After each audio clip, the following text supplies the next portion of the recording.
Have you noticed how important an introduction or a beginning is?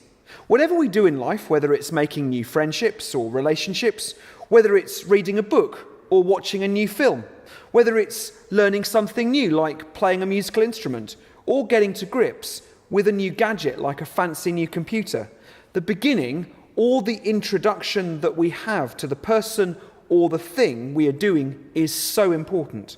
Get it right and our interest remains and our desire to learn more grows. Get it wrong and we quickly decide that it's not for us. I'll give you a couple of examples of what I mean. My father-in-law loves all the latest gadgets that help around the home, and particularly he enjoys his cooking. Recently, he started to tell me about a fancy new gadget that he's got called a George Foreman grill, which he demonstrated to me one Saturday morning by cooking me a bacon sandwich. He said it was so much easier to use than a normal oven grill and makes so much less mess. And because I was so bowled over by his enthusiasm, along with the fact that I absolutely love bacon sandwiches for breakfast, I was convinced that we should get one too. So we duly went to the shops and bought ourselves one. Everything was fine until it came to cleaning the thing, because although the fat runs away into the drip tray beneath, a lot of fat also remains on the hot plates. And on our George Foreman grill, the fat appeared to be welded onto the hot plates. So I rang my father-in-law to find out how I should clean this George Foreman grill. And he told me it was easy. All I needed to do was turn the George Foreman grill on again, then get a bit of hot water, get some soapy water and clean it. And then the fat would come off easily. So I did what I was told. But it didn't go quite according to plan.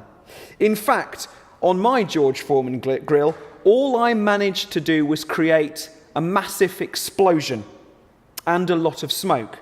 And as the water touched the hot plates, I blew all the fuses in our flat. Not a great introduction to the world of George Foreman grills. And although I was told when I rang customer help at George Foreman that our grill was faulty, I have since never been convinced of using that sort of gadget again to cook bacon sandwiches. I prefer the extra washing up using a normal oven grill. Another example I'll give you is about reading.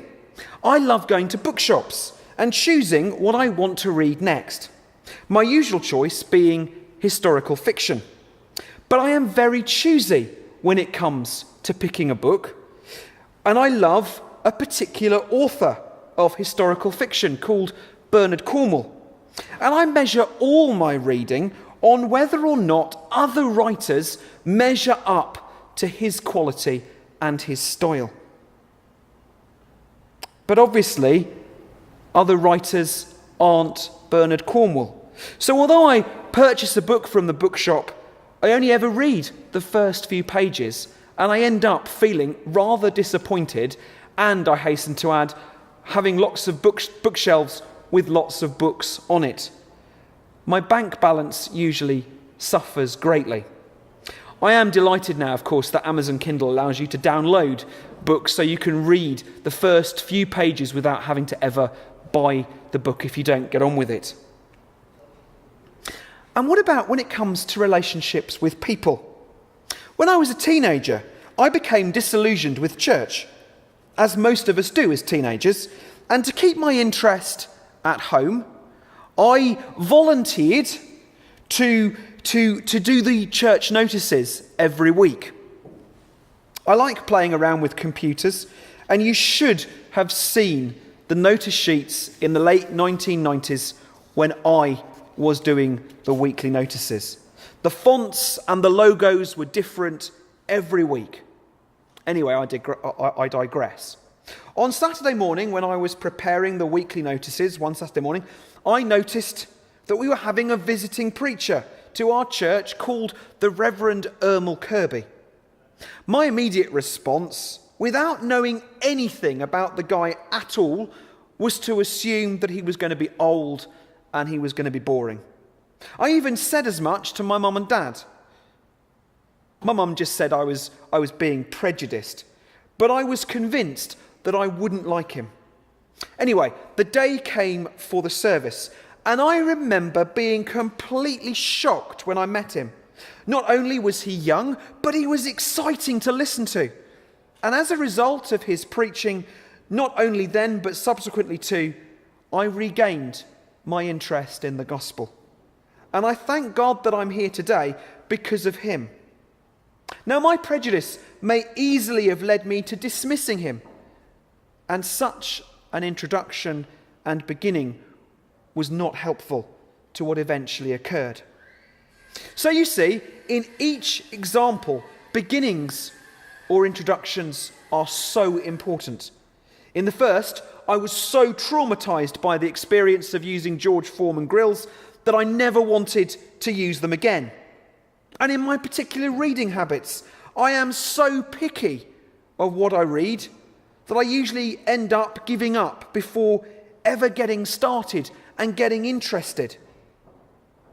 And in my prejudice, I could have damaged the beginning of a relationship with a new minister. And I'm sure that you can all point to examples of beginnings or introductions in your own life where you've either been so taken with them or simply wanted to walk away. Well, why am I telling you all this in relation to the two readings that we've heard today? Well, it's because those two readings have everything to do with beginnings and understanding our relationship with God. The reading from Genesis chapter 1 is well known to us. And in verses 1 to 5, we hear how creation comes into being. God, in his three persons, is active in the world. And as the Father brings order out of chaos, so God's word through his Son speaks creation into existence, and God's Spirit breathes life into the world as it hovers over the face of the deep waters. From the beginning of creation, we are told that God is alive and active in the world, and that he himself is relational. The three persons of the Trinity, for this is what the writer of Genesis is telling us, are working together to bring about creation. They complement each other, they defer to each other, and in their humility and creativity, the world is brought into existence. Now, what does this tell us about our relationship with God and with each other? Well, it's very easy, really. Our lives and our relationships are to model God's. Our lives and relationships should be about complementing each other, working together towards bringing order out of chaos in our lives and in our community, as we offer the same humility and the same creativity to each other with God as our head and as our guide. And as we do that, as we follow God's example, so we draw closer in relationship to each other and to him. But in order to understand what this means, we have to know who it is that we are in relationship with, which is why beginnings and introductions are so important. And at the beginning of Mark's Gospel, the other reading that we had this morning, we get an almost identical description of creation of the new kingdom of God, complementing that of Genesis. Where is it, I hear you say? Mark is a very interesting gospel because the pace of the narrative is very fast. There is a sense of urgency about the things the writer wants to convey to his hearers. And the writer of this narrative almost pleads with the hearers of these words to respond to the good news. The writer of Mark's Gospel identifies at the beginning of his Gospel that Jesus is coming into a world that is chaotic. The people of Israel have fallen away from the correct relationship with God and with each other. And although a messenger has come in the form of John the Baptist to declare that the time has now come for God to make his big entrance in the form of his promised Messiah, The world is not ready to receive him. Someone who is greater than John is coming into the world, whom the world should make ready for, should make ready to receive. But God's people and their lives are not ready. They are so chaotic and sinful that they are anything but ready to receive him. And into this chaos comes Jesus, who goes through the waters of baptism, the waters of chaos and death, and out of them brings new life and new creation. And it's in the baptism of Jesus that we see the mirror image of God's creativity in Genesis. God moves through the waters in the form of Jesus. God speaks as the waters flow over Jesus. This is my beloved Son, with whom I am well pleased. And the Spirit moves over the face of the waters as it descends and rests on Jesus. Order is brought out of chaos in this moment. And the new kingdom and the new creation and the new relationship with God begin. It's fascinating that both in Genesis and in Mark, immediately following order being brought out of chaos, there is a period of temptation and testing. In Genesis, we remember the period of temptation and testing that Adam and Eve go through in the Garden of Eden, as they are encouraged to turn away from their faith and trust in God and to place their faith and trust in the tree of knowledge. They fail in their period of temptation and testing, and the relationships that they have with God are damaged forever. Jesus also goes through a period of temptation and testing following his baptism. He goes into the wilderness and spends 40 days there. And as he overcomes the temptation and the testing period, so relationships with God and the new creation found in Jesus start to grow and start to deepen, to the extent that new people are then called into relationship with God in the form of disciples and experience for themselves, as they spend time in Jesus' company, the joy, the love, the mutual care, the mutual support that God has always wanted for his people, and a new relationship and a new kingdom begin. You see, beginnings and introductions are so important in Genesis and Mark, because through them we truly see what it means to be a part of God's creation. The beginning of Genesis and Mark shows the complementary nature of the three persons in the Trinity.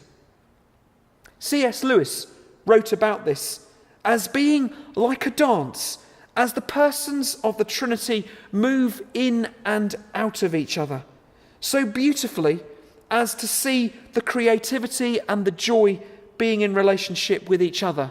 In Greek, it's known as the perichoresis. It means to dance in circles. C.S. Lewis talks about imagining the beauty of a good dance troupe who understand each other so well that as they create together, so the thing that is presented is bigger than any one of them. This is what God in the three persons of the Trinity is inviting us to be a part of. And this is what the beginnings of Genesis and Mark are showing to us. As we enter into that dance for ourselves, so we see the order being brought out of chaos, and we are transformed by it. We grow closer in love with each other, and we grow closer in love with God. And we see the new creation that God desires for the world being born in and among us. So as we think about our relationship with God and with each other, let's recognize how important beginnings and introductions truly are. For through this, we will see who it is we serve and who it is we are in relationship with. Amen.